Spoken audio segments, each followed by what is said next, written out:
No way or no doubt run the Open. Do you disagree with these takes? No way.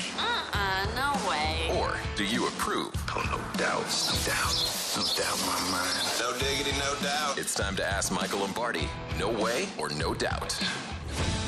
All right, Michael. Stefon Diggs. A lot going on out there in Buffalo right now. Bless you, sir. I got the sneeze out of the way. You know, nobody says no doubt better than if you've ever watched The Wire, Omar. Says it probably as well as anybody. Can you give me a little flavor of how Omar says it?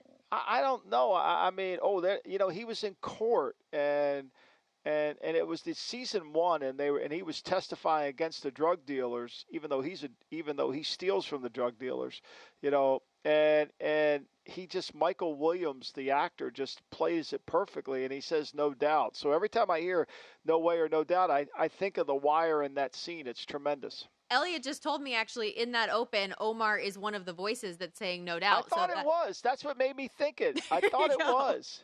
There you go. It all comes together. Love it when a plan comes together. That is one, though. Femi told me I need to see The Wire, too. So maybe I'm just like the odd man out here. Please. I'll get in. Get on board. It's mandatory. It's a mandatory. It's one of the greatest shows I've ever watched. Well, I'm a Sopranos girl. I didn't know I had more shows that I had to watch to get on the Lombardi Line. Me too. But level, The Wire's all right. So good. Good stuff. Well, let's get it rolling with no way or no doubt. Right. Like I mentioned, Stefon Diggs, a lot going on with him as it pertains to the Buffalo Bills right now. He wasn't there for day one. Showed up yesterday, the back and forth with McDermott saying he's very concerned, but actually it's an excused absence. Neither here nor there.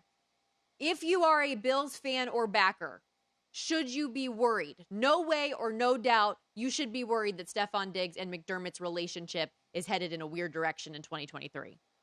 To quote Omar, I would say no doubt you should be worried. I don't like the vibe coming out of this, and I don't like what's going on. McDermott took the play calling away from Leslie Frazier. Leslie Frazier had to stand up there and take the 13-second play call, in Kansas City. It took a lot of heat for that, when in reality that was also McDermott who did that. So there's a lot of internal combustion going on within that place. I don't know. Remember Ken Dorsey last year when he went berserk in the press box in Miami? Like he just literally went absolutely almost broke a glass. I've never seen a coach behave like that other than Bob Stoops' brother, Mark Stoops, I think, whatever one it is. It's not the coach at Kentucky. It's the other one. Just go completely berserk in the press box. So I don't like the vibe I'm feeling out of there. And what gives it a little bit more credence, as I mentioned to you earlier in the show, is the book's not buying it either. Mm-hmm. Here's a team that really is bringing back most of their team, even though they're older, right? They should have that vibe, but they don't. They're not physical. They're not able to really. That Cincinnati game left a bad taste, even the Miami game. So no doubt it should worry you. And so now it comes back to me, Stormy. Mm-hmm. Right? You get to play this role too here. So Elliot teed one up for you. Okay. The Golden Knights are 12-1 on being the champions again next year. Do you think this is being a little disrespectful in the market for next year? I'll say no doubt. I was very surprised when I looked at the odds board. 12-1. Wow. Yeah, I saw them. They're 5th or 6th on the odds board, depending on your book. But it also doesn't surprise me. So while I say no doubt, yes, they're being disrespected, it doesn't surprise me because we saw that all of this year going into the postseason as well. They were the top seed in the Western Conference, and people had them losing in 5 to Winnipeg round 1. Obviously, that happened in the complete opposite fashion. They got their captain back even for the postseason. Still, people were doubting them. I looked at their roster here, too, going into next year, and they have so much coming back. Like Stone, William Karlsson, and Eichel have multiple years ahead. Marchessault and Chandler Stevenson are both under contract through next season. Their whole D-core is as well. Yes, Barbashev and the goaltenders in terms of depth are unrestricted and restricted free agents, but I feel like with everything that they have coming back, to be the third choice in the Western Conference was surprising to me. Like, I know that it's hard to repeat in anything, but the Denver Nuggets just won, and they were disrespected all the way along the way, and they're the favorites to win next year in the NBA. So just a little bit surprising to me, given what they have coming back. I think this is the greatest thing for the coach, though, because it gives you a chance to get everybody off we're the greatest, right? You want that disrespect in the offseason after you won a title because it gives you a chance to then say, look, you can play the nobody believes in us card, which is a powerful card to play in terms of motivation. The Colorado Avalanche up there as your favorites to get back in the driver's seat to win a Stanley Cup. Okay, let's go back to the NFL, Michael, because we're talking some quarterbacks here. Joe Burrow at the Bengals mandatory minicamp was asked by a reporter who's the best quarterback in the NFL. Here's what he had to say. I don't think there's any argument right now. It's Pat. Tell somebody has a better year than he's had. He's the one to knock off. Asked about the number one player in the NFL, with very little hesitation, you said Joe Burrow. Joe Burrow. Everybody knows that, yeah. That's easy. MVP. He said Pat. Who said Pat? Joe. Pat who? That second voice you heard there, of course, Jamar Chase. But no way or no doubt, Michael, Burrow was right to admit Patrick Mahomes is the best quarterback in the NFL right now. No doubt. Because, see, what Burrow is telling you by his answer is he measures championships by greatness. He doesn't measure stats by greatness like some other athletes do. And so for him, he knows the only way to dethrone Mahomes from his chair, from his position, is to win a title. That knocks him out. It's a little bit, Mahomes carries the championship belt around his waist. And until a team can beat him, until Burrow dethrones him, he can't see it that way. Because Burrow is the ultimate team player. He understands that winning matters more than anything. I love the answer. Yep. I love the answer. It's the right answer. You know, it's the right answer because winning matters more than anything. When Elliot and I were going through these earlier, that was the exact same thing that I said.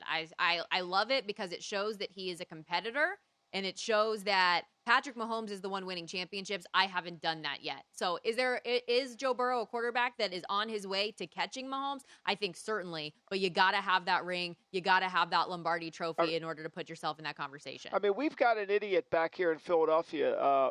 I think his last name's Parks. He's a media guy here. I mean, he literally went on Twitter and said that, you know, the Nuggets championship is meaningless, that Embiid's still the best player in the league. This is the mindset. This is what's wrong. This is completely this guy has a voice. Are you kidding me? Some people just got to stay off the mic, get off Twitter, get off social, just stop talking at some point, right? Like, what are we doing? Shut up, right? Hey. The Nuggets winning a championship is why we do this. Playing a game of no way or no doubt here. Speaking of Philly, let's go to a former Eagles quarterback and Carson Wentz. According to Adam Schefter, Wentz has been spending some time in Tampa. He's been throwing and studying film with former NFL head coach John Gruden, who we talked about also recently working with Derek Carr. Wentz wants and intends to play this season and is just awaiting the right situation. No way or no doubt, Michael, Carson Wentz will be on an NFL roster this year. Well, I think there's no doubt he will be because of injuries, but there's no way that this working out with John Gruden is going to entice teams to want to sign him, because of the experience that he had in Indianapolis and then back in Washington, where for working out is great. And building your relationship with your teammates is another thing. And making great decisions on the football field are different than working out. And so, to me, his tape the last 2 years, and look, I love the player. I was in love with after the 17th season. I know he got hurt in Los Angeles at the Coliseum, and the Eagles went on to win the title with Nick Foles. But I thought he was the MVP of the league up until that point. I thought he was great. But what he's done since then, with the mistakes with the football, with his inability to connect with his teammates, is just been anything you don't want at a quarterback.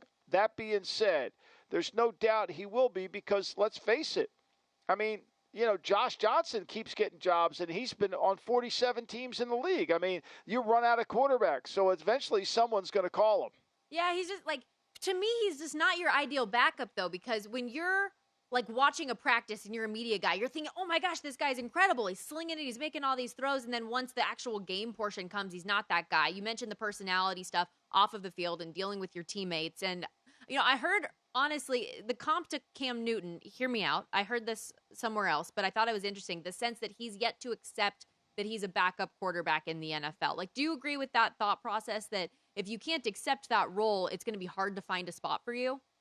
No, I think what Cam, the problem is Cam's an alpha male. So when he walks in the room, everybody tends to follow him. And so, you have him in there, even if he's not a starter, that could disconnect your locker room.